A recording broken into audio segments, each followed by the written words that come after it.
ازيكم حبايب قلب، عاملين ايه؟ رجعت لكم يا شباب في فيديو جديد وشرح جديد من منصة اونكسبت. النهارده يا جماعة هنشرح لكم سكريبت للعبة كراش، لعبة الطيارة. الناس اللي كانت بتقول لي على طول عايزين سكريبت للعبة كراش، لعبة الطيارة، هنشرح لكم النهارده يا جماعة احلى سكريبت. بس يا جماعة تابعوا معايا الفيديو لآخر الشرح. طيب بصوا يا شباب، قبل يا جماعة بس ما نخش في شرح النهارده، عايز اقول لكم ان احنا عاملين لكم مسابقة. المسابقة دي يا شباب هتكون قيمتها 5000 جنيه يا شباب، هنوزعها على 10 اشخاص. شروط المسابقة يا جماعة ان انت تكون عامل اشتراك للقناة ويكون حسابك متسجل بالبرومو كود ده يا شباب. البرومو كود ES124. ركزوا يا شباب في الشروط. هتسجل بالبرومو كود ES124 وتكون عامل اشتراك في القناة، وتكون مشكورا لو عملت لايك للفيديو. بصوا يا شباب، البرومو كود ده يا شباب بيديلك 200% على اي داع انت بتعمله، وكمان حبايب قلبي بيخلي نسبة حظك في الالعاب بتصل لحد 85%.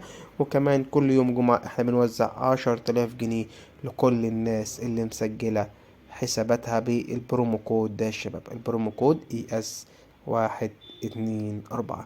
يلا بينا يا شباب نخش في شرح النهاردة يا شباب.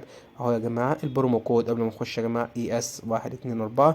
وكمان هسيب لكم البرومو كود في الوصف اسفل الفيديو، وكمان رابط جروب التليجرام في الوصف اسفل الفيديو. احنا يا شباب معانا 105 ألف. ركزوا معايا يا شباب، هنا هي لعبة الطيارة يا شباب. تعالى كده هندخل، ملحقناش ندخل، ماشي.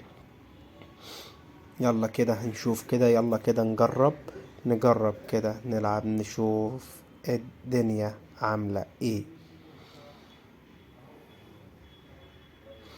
ماشي نشوف الدنيا عاملة ايه. بصوا يا شباب، انا عايزكم تتابعوا معايا الشرح لحد اخر الفيديو وتشوف احنا بنلعب ازاي وبنكسب ازاي، احنا بنخسر زينا زيكم، ماشي. بس الفكرة شوف احنا بنعوض فلوسنا ازاي وبمكسب كمان. لازما تلعب بذكاء، لازما تلعب بذكاء. غير كده يا شباب مش هتكسب طول حياتك وهتخسر لو معاك 1,000,000 جنيه. ماشي، انا قلت كده يا شباب بلعب. انا مثلا بحط لنفسي استراتيجية. ماشي، اولا مفيش حاجة اسمها سكريبت، علشان يا جماعة نكون صراحة مع بعضينا.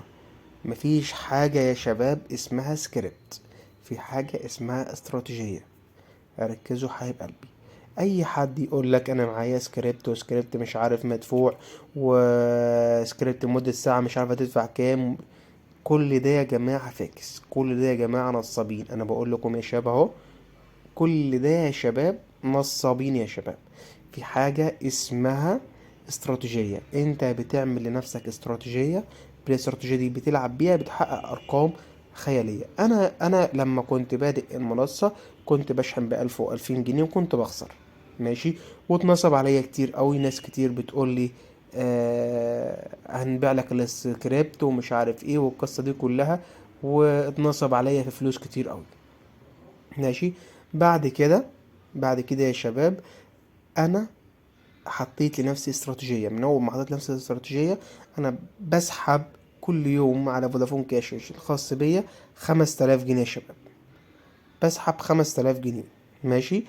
وانا حاليا كان معايا 100 ألف جنيه في الحساب، ماشي. فالاستراتيجية اللي انا بحب العب بيها بتبقى عند X2، ماشي. انا لما بخسر بضاعف المبلغ، لما بخسر بضاعف المبلغ. كل اللي انا خسرته، مش بقولك العب بارقام كبيرة، لا، انت ابدأ العب ب5 جنيه، عفوا ب10 جنيه، ب15، ب20، وهكذا يا شباب. يلا يلا عندنا X2، يلا عاش قوي، عاش قوي. 10 آلاف جنيه، حلو قوي الكلام ده، ماشي. واول ما بتكسب بترجع تاني لاقل مبلغ وتلعب بيه. ركز معايا يا شباب، انا مثلا دخلت ب100، انت مثلا تكون داخل ب10، وبنلعب عند X2 مثلا، ماشي. يلا يلا يلا، حلو قوي، حلو قوي. بص يا شباب، انا بلعب مثلا عند X2، ماشي، مش مشكلة. طيب لو الطيارة ضربت تحت X2 وخسرت 100، هضاعف الرقم. نركز يا شباب، نركز. هضاعف الرقم، ماشي. اهو انا خسرت اهو 100،